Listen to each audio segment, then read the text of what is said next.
to my Christian friends, you believe that your God has orchestrated a divine plan for his creation, and that all events which either have taken place or will take place were foreseen by this God with infallible certainty and taken into consideration for this plan. You believe that this plan is motivated heavily by God's unwavering love for his creation and his desire for us to lead healthy, ethical lives followed by an eternity of happiness alongside him in heaven. You also believe that your God is perfect and sovereign, and as such you believe that as mere human beings we have no grounds to critique or question this plan, that any flaw or inadequacy we may find in the plan is attributable to our imperfections as sinful, arrogant, rebellious, finite beings.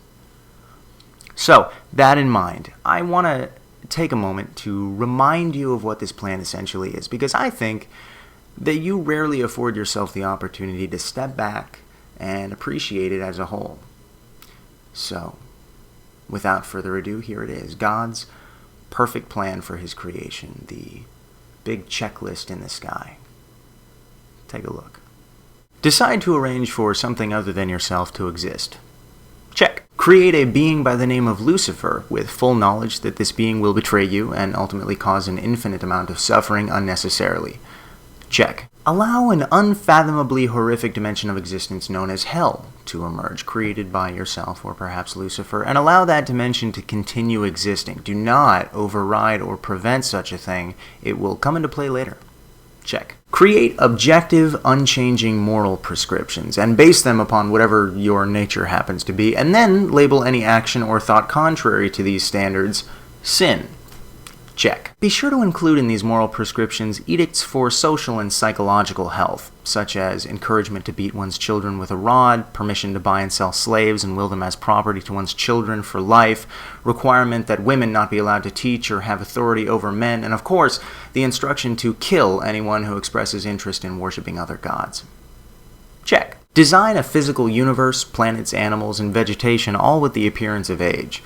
Be sure to include in your creation biological flaws, redundancies, and overcomplications that appear as if they were the product of blind cumulative processes.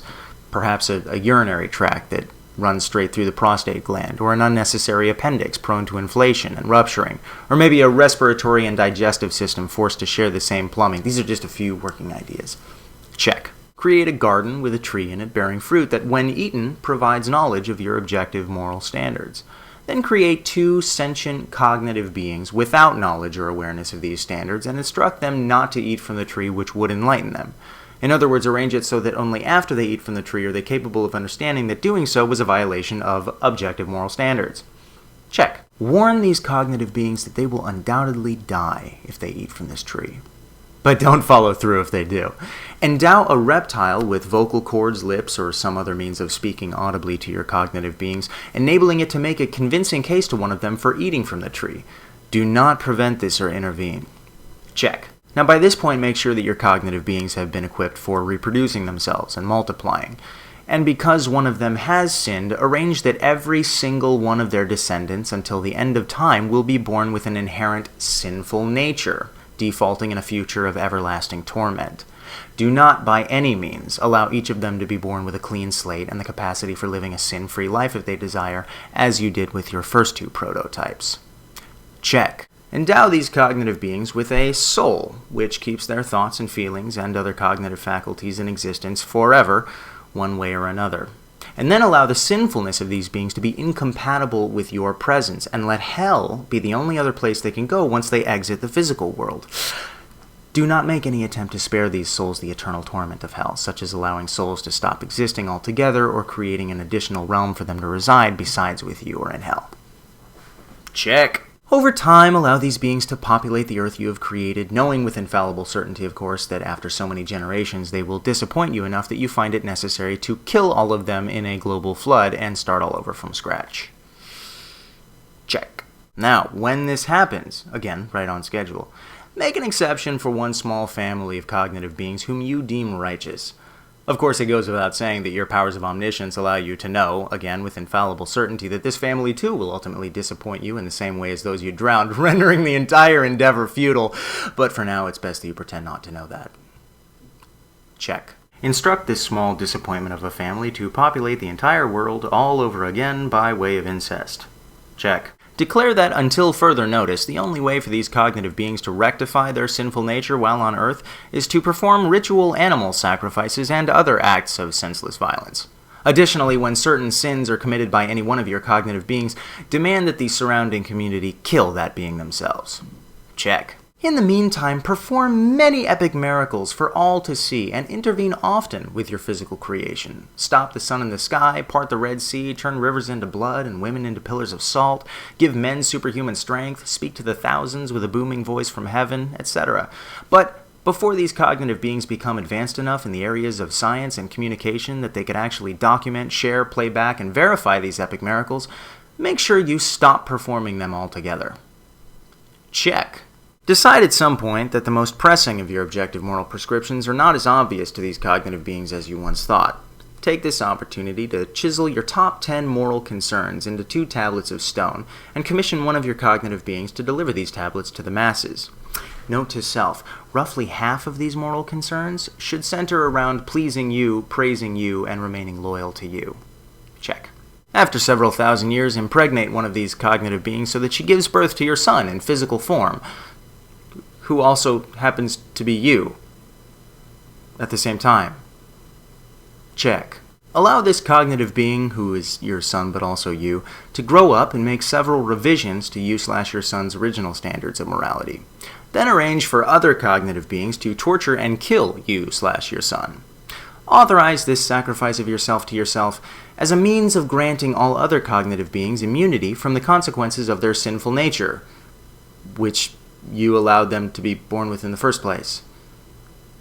Check. Do not, however, make this sacrifice free. Establish that none of these cognitive beings shall be eligible for the benefits of this sacrifice unless they actively believe that it happened. In other words, despite the quality of their intentions, any cognitive being henceforth who finds themselves unconvinced that these events actually took place is unwittingly designating themselves for the endless suffering of hell. Check. That established, be sure to refrain from making it clear and knowable to the rest of the world that these events actually took place. Ensure that no cognitive being born after the 1st century has the luxury of witnessing your son, who is also you, say or do anything to indicate he was a living God. Again, make sure that all of this occurs before the advancements in science and technology are available to verify for those who aren't present. Check. Arrange so that the only surviving record of these events will be authored anonymously by non-eyewitnesses translated to a language different from the one you/your son will speak, written no earlier than 30 years after you/your son performs these miracles and makes these claims. However, do make sure that these records feature the precept that believing in something without evidence is morally superior to investigation and verification. Check.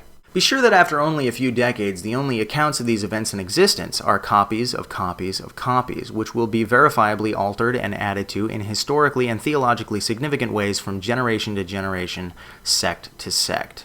Do not preserve the original copies of these accounts, do not protect them from revision, do not set in place any mechanism for protecting them against being interpreted in hundreds upon hundreds of ways, most of which being heretical and therefore punishable. Check. Do not bother to employ your omniscience in such a way as to discern which of these cognitive beings are truly rebelling and which simply don't know how to distinguish you from other versions of God which do not in fact exist but are attributed the same claims of exclusivity. Check. Do not make it clear to these beings that you're even here. Allow for your very existence to remain an easily debatable, easily questionable, easily doubtable proposition. Allow for billions and billions of souls to be unthinkably tortured for all of eternity regardless of their character, integrity, bravery, responsibility, or conduct because they had not correctly assumed that the right set of propositions were true by the time their lives on earth were over. Check. And finally, when all is said and done, demand that you be praised for this plan. Check.